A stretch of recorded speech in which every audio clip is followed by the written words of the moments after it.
फूल सिंह बरैया जी का एक अभी जो पुराना एक वीडियो वायरल हो रहा है जिसमें उन्होंने कहा था कि अगर बीजेपी की 50 से ज्यादा सीटें आ जाएं तो वो अपना मुंह काला करेंगे।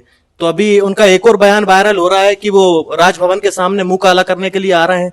उसके बारे में आपकी क्या राय है? मैंने भाई कल ही वो वीडियो देर रात को देखा।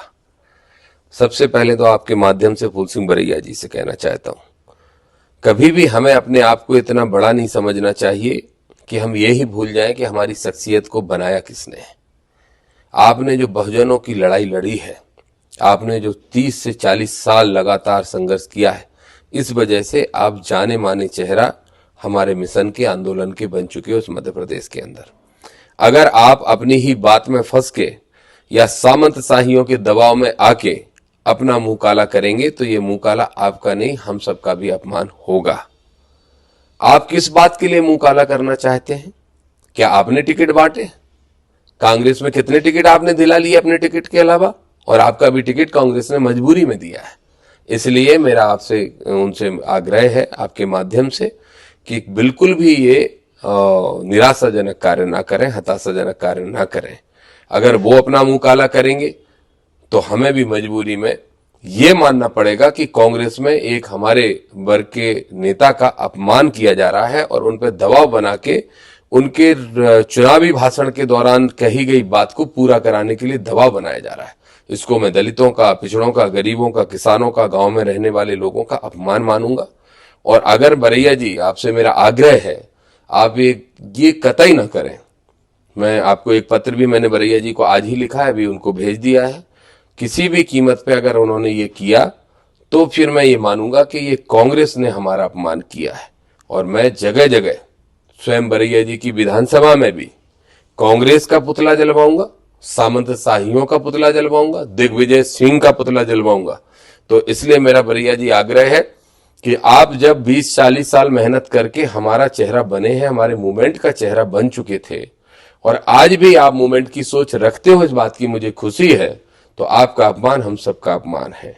अगर आप ऐसा करेंगे तो सोशल मीडिया पे, न्यूज चैनलों पे वो लोग जो हमारे बाबा साहब की सोच को, कांसीराम साहब की सोच को, मुलायम सिंह जी की सोच को, इन सब को गलत ठहराते हैं, उनको बल मिलेगा। हमारे जो महापुरुषों का संघर्ष है उसको एक बड़ी ठेस पहुंचेगी और लाखों लोग, इस मध्य प्रदेश के लाखों लोग इससे हताश और निराश होंगे। इसलिए कतई आपको ये घृणित कार्य नहीं करना चाहिए। और अगर आप ऐसा करेंगे तो मैं कांग्रेस को दोषी मानूंगा, आपसे कुछ नहीं कह सकता, आप मेरे बड़े भाई जैसे हैं। लेकिन आप सोचिए कि भांडेर की जनता ने आपको भी चंद दिन पहले विधायक बना के भेजा, क्या इसके लिए भेजा कि आप भोपाल में मुंह काला करेंगे खुद का? अगर मुंह काला करना है तो भ्रष्टाचारियों का करिए, और मुंह काला करने की अगर किसी को जिम्मेदारी लेना है तो सामंतशाहियों को लेना चाहिए, जिनने सारे टिकट बांटे, जिन्होंने षड्यंत्र करके पिछड़ों का हक खाया है इस कांग्रेस के अंदर। और वो कौन, किसने किया है? दिग्विजय सिंह जी तो उनके सबके बॉस हैं ही, बकाया एक पूरा गैंग है 30-40 लोगों का, और बेचारे कमलनाथ हैं उसमें बीच में। तो कमलनाथ जी के तो बस का था नहीं, तो ये उनको मुंह काला करना चाहिए, ना कि बरैया जी को। तो मैं आपके माध्यम से उनसे आग्रह भी करूंगा, प्रार्थना करूंगा, विनती करूंगा, और अंत में ये चेतावनी भी दूंगा कि अगर आप ऐसा करेंगे तो आपकी पार्टी के मैं जगह जगह पुतले जलवाऊंगा, और आपके उन तथाकथित नेताओं के जो गरीबों पिछड़ों की बात तो करते हैं और हमारा ही हक खाने का काम कर रहे हैं, दिग्विजय सिंह के भी पुतले जलेंगे। दतिया से डॉक्टर नरोत्तम मिश्रा की हार, साथ ही उनके लड़के के साथ जो हार के बाद कांग्रेसियों ने जो मारपीट की, उस पर आपका क्या कहना है? देखिए, डॉक्टर नरोत्तम मिश्रा की हार नहीं हुई है, घमंड की हार हुई है, तानाशाही की हार हुई है। नरोत्तम मिश्रा जी को मैं कई मामलों में बड़ा पसंद करता हूं। जैसे मैं ये मानता हूं कि नरोत्तम मिश्रा ने दतिया में बहुत विकास कराया है, और मैं इसके लिए उनको धन्यवाद देता हूं। और जब वो मिलेंगे तो भी मैं उनको धन्यवाद दूंगा कि आपने विकास का काम बहुत करवाया। मैंने एक भाषण दिया था, हम दोनों एक ही मंच पे थे, पत्रकारों ने कोई कार्यक्रम कराया था, काफी साल पहले की बात है, लगभग 10 साल पहले।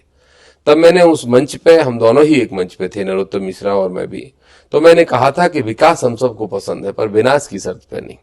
अगर आप इतना जरूरत से ज्यादा हस्तक्षेप करेंगे कि एक होमगार्ड का, सिपाही का तबादला भी आपकी मर्जी के बगैर नहीं होगा, तो आपके लोग नाराज हो जाएंगे। वही नरोत्तम जी के साथ हुआ।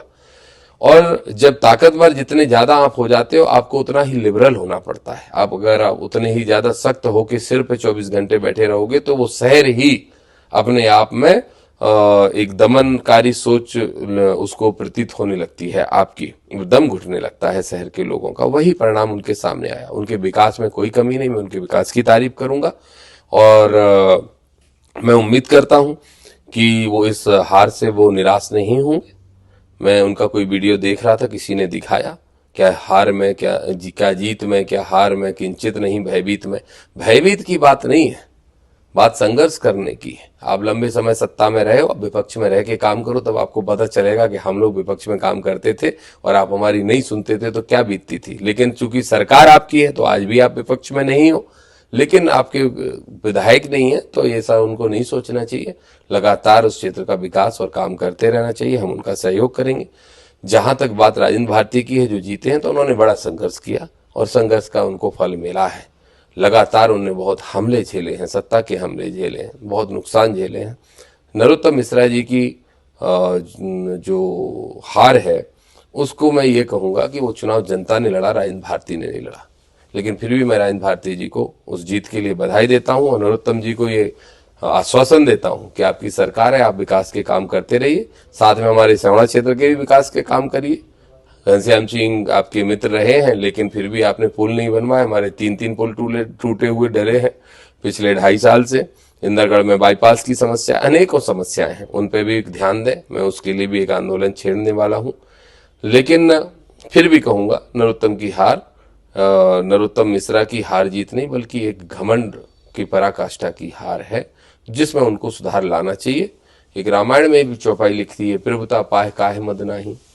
लेकिन जब मद आ जाता है तो विनाश होता है, और मद आने के बाद जब ठोकर लगे और आदमी सुधर जाता है तो वापस रास्ते पे आ जाता है। मैं उम्मीद करता हूँ हमारे पुराने मित्र हैं कि वो विकास की सोच को जारी रखेंगे और बदले की भावना मन में नहीं लाएंगे। जहां तक आपने कहा कि उनके बेटे पे हमला कर दिया गया किस कांग्रेसियों के द्वारा या जो भी है, मैं ये मानता हूं कि ये बहुत गलत है, ये परपाटी ही गलत है। राजनीति के तरीके से होना चाहिए, दुश्मनी से नहीं। अगर दुश्मनी की सोच के साथ आप काम करेंगे तो ठीक नहीं है। जिन भी लोगों ने ये दुष्कृत किया है, दुष्कृत्य ही कहूंगा मैं इसको, क्योंकि अगर आज आप हमला करेंगे तो कल कोई दूसरा करेगा, कल किसी और का समय आएगा। ये ठीक बात नहीं है, मैं इसकी निंदा करता हूं। और मैं उनके बेटे को भी ये कहना चाहूंगा कि वो ये समझ के, अगर वो वाकई में दतिया के सेवक हैं तो दतिया में लगातार काम करें, हम उनका सहयोग करेंगे। लेकिन मैं निंदा करता हूं ये जो कुछ भी उस दिन हुआ, और ये परपाटी किसने डाली मुझे नहीं पता, लेकिन ये नहीं होना चाहिए। राजनीति में अगर ये होगा तो सब खत्म हो जाएगा। तो मैं इसकी निंदा करता हूं और मैं राजेंद्र भारती जी से भी आग्रह करता हूं कि उन्हें भी ये वीडियो संदेश तुरंत डालना चाहिए था कि ये तरीका ठीक नहीं है और ऐसा आगे भी नहीं होना चाहिए। इस मामले में मैं बिल्कुल स्पष्ट, मेरी राय है कि ये गलत था और इसमें मैं नरोत्तम मिश्रा जी के साथ हूँ, उनके बेटे के साथ हूँ। लेकिन अगर भय का वातावरण फिर से बनाया जाएगा तो मैं पहले लड़ता था और फिर लड़ाई लड़ने का काम करूंगा।